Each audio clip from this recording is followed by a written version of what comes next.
देशाचा आहे, हा महाराष्ट्र पुढे जाऊनचा आहे।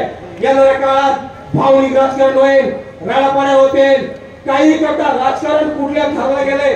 मी इथं सांगतो, आता काल परवाची घटना आहे, एन्काउंटर झाला, अभिनंदन आहे, पण ज्या कोपडीमध्ये घटना झाली त्याला काय बिर्याणी खायला जेवण ठेवलं काय सरकारने? तेव्हा देवेंद्र फडणवीस मुख्यमंत्री होता ना। जर तुम्ही त्या संस्था दाबण्यासाठी त्या अक्षय शिंदेचा एन्काउंटर केला, त्याबद्दल अभिनंदन, ती कमकुवत आमची नाही। पण 7-8 वर्ष झाले कोपडीमध्ये झालेला बलात्कार, ते माणूस का तुम्ही बिर्याणी खायला ठेवले का? ऑन दी स्पॉट त्याचा पण एन्काउंटर व्हायला पाहिजे होता, तर आम्ही तुम्हाला मानलं असतं। आज तुम्ही मान सन्मान सगळे नीच केलेत। हा गोपीनाथ मुंडे साहेबांची भाषण जर आज बघितली तर चैतन्य निर्माण होता।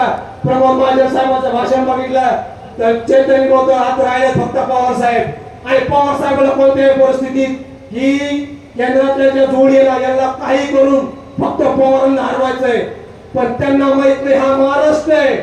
महाराष्ट्र कधी दिल्लीकडे झुकला नाही आणि झुकणार नाही, आणि तो पण फक्त शरद पवारांना झुकवायचं आणि इथला महाराष्ट्र ताब्यात घ्यायचा, आणि जी आर्थिक राजधानी मुंबई आहे तो सगळा पैसा घ्यायचा आणि गुजरातला घेऊन जायचा। हा याचा डाव आहे। हा डाव फक्त हलून तुम्ही करू शकता। त्यासाठी प्रताप काका ठाकरे सारखे शिलेदार हे लोक आपल्याला विधानसभेत पाठवले। लंके साहेबांचं काम तुम्ही परफेक्ट करून टाकलं। साध्या शिक्षक मास्टरचा पोरगा आज दिल्लीत तुमच्यामुळे मान सन्मान जगतोय। नाहीतर आपण बघितलं 5 वर्षात सोन्याचा छत्रे घेऊन आली लोक काय देतात आपल्याला माहितीये का?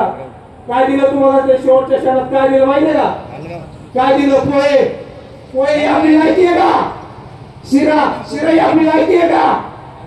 अरे 50 वर्षानंतर जर तुम्ही पोहे शिरा वाटीत असाल ती आपली लायकी आहे का? मला सांगा। 1 किलो गरा 1 किलो पोहे आपली लायकी आहे का? जर लायकी असेल तर मग तुम्हाला ती आनंदाची असो। अरे पोहे शिरा हे राजकारण दम असेल तर या, तुम्ही 5 वर्षात काय केलंय? विरोधकांना बसवा, समोर डिबेट करा।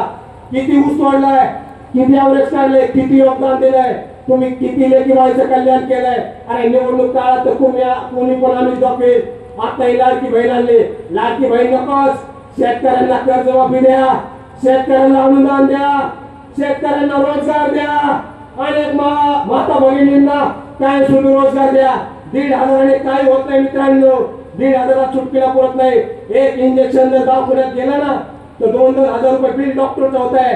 डॉक्टरचं बिल वाढलंय, पेट्रोल वाढलं, डिझेल वाढलं, माईक सिस्टम सुद्धा वाढली, पण सोयाबीन तिथंच आहे, अनेक मालाचे भाव तिथंच आहेत।